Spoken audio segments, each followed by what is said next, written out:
All right, let's start wrapping this thing up. So there's a few things that we want to do right now. We want to just kind of give an overview of where we've been so far. We know this. The 5.5 questions everyone must answer are: what are your strengths?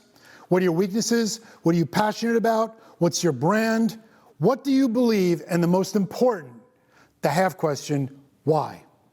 When we understand that the half question, again, ties everything together, why do you have those strengths, why do you have those weaknesses, and really, why do you believe what you believe? That's when, through analysis, we can start to change our lives, alter where we are right now at this point in time, and then move forward to the place where God has us built. So when we put it together, what we're going to do is this. You've answered all of those questions. Hopefully you've written them down.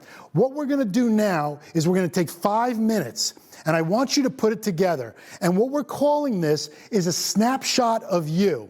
And what a snapshot of you is you simply start with your name. My name is Joe Pellegrino. And then take all your answers from the 5.5 questions and put them into paragraph form. So it looks something like this. And I'll read you the sample one. It says, my name is John Smith.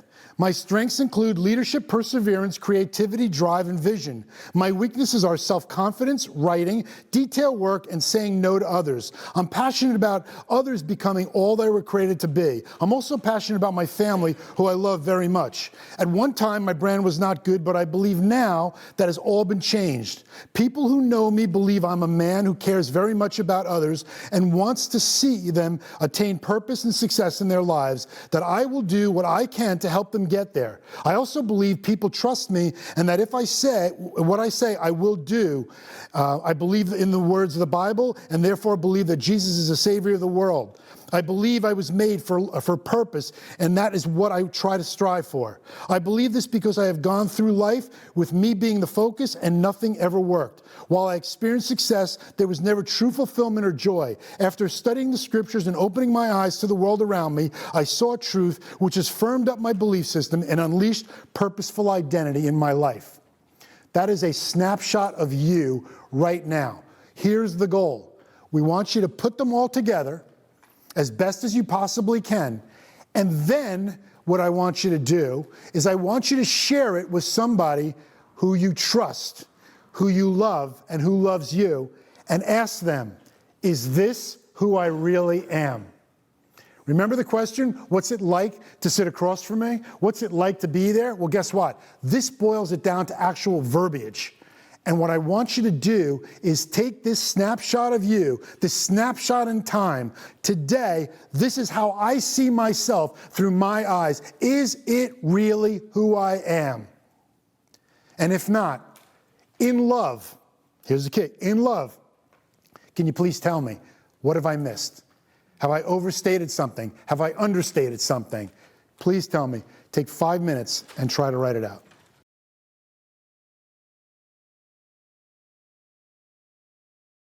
So what do you see in your soy, your snapshot of you?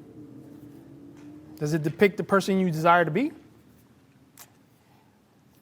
Does it reveal the person that you were created to be? Some of you are saying, If you're not pleased with it, you definitely have the ability to change what can be changed. And remember, there are things that you cannot change, but there are certainly things you can. And those are the things you want to focus on to make sure that you make the adjustments and the changes necessary. And obviously, we encourage you to share your soy with those closest to you so that you can see if you're on the mark. And please, please, please make sure that if you did not have the time to finish it, that you do so. This is very important. We spoke about integrity. And the best integrity you can have is the integrity of self, right? When no one's looking, when no one is going to hear about it or see it, but that you know that it has to be done, make sure you do that to honor yourself.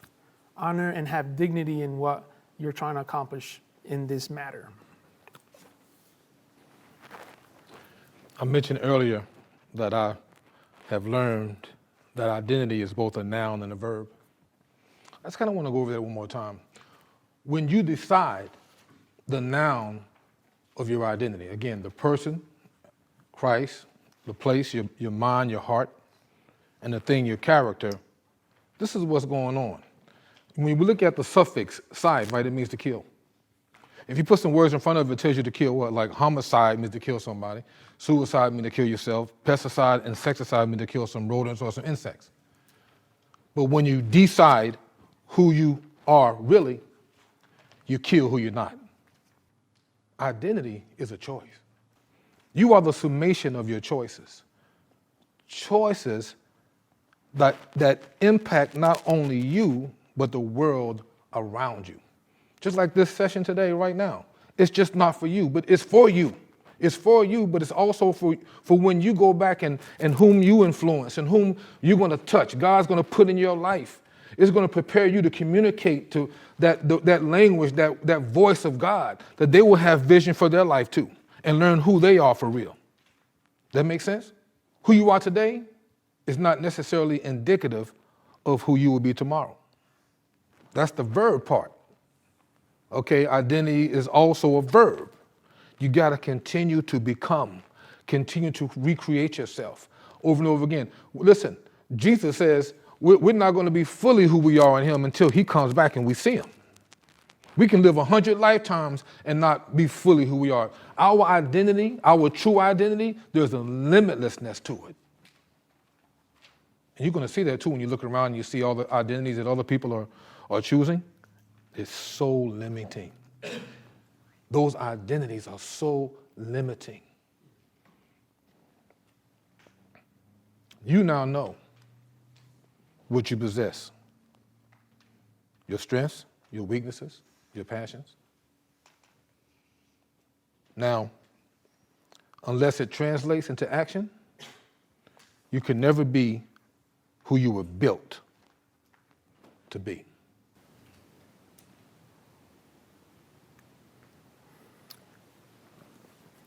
If you were to open a Facebook account today for the first time, you will have 72 options as to your gender.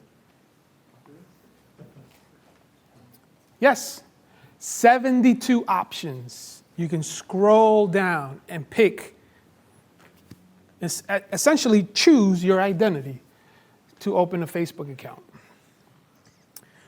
That's the culture we live in. And so how does this play a role in terms of our choices today? Well, it's interesting how the only aspect of who we are that God created, he left it to us, our will. He created Adam and Eve, put them in the garden. He says of all those trees and things that you see there, you can eat. Except for this one right here. This one right here. Which one? This one right here. And we all know the story. Hence, we're here, right? And so choice is powerful. When we choose to do something, it is directly connected to our belief system. That's why it's important to know what we believe and why, because out of that, we behave. We choose to do certain things, or we choose not to do certain things. And so one of the issues that I find consistently in my practice is by the fourth session, it gets a little hairy. Why? Because the constant question is, did you do your homework? Well, did you do your homework? Oh, but you want change. You want transformation. You want to get better. To get better, you got to do better. Do your homework at home. Not in the car while you're waiting the 15 minutes before you're coming in to see me.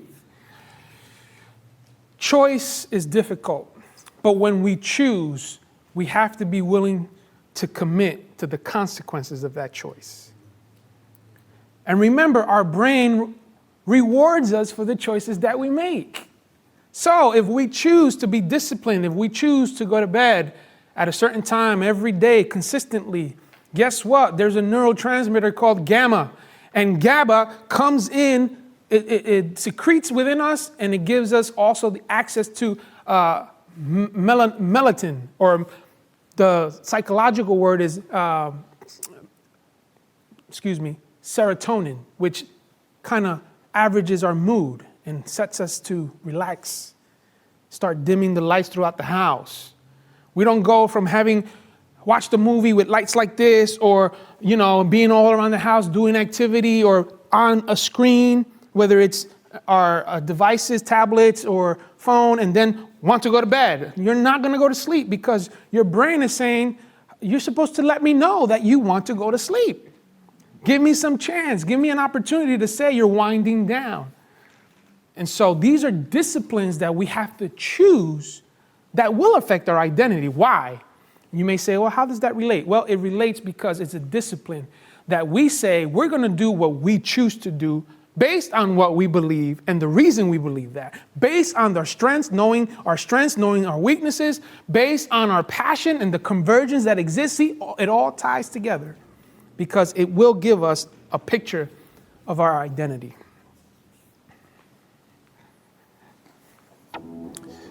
Once we have an understanding of who we are, our identity, we're going to now be pointed to the next phase, which we're going to talk about in session 9.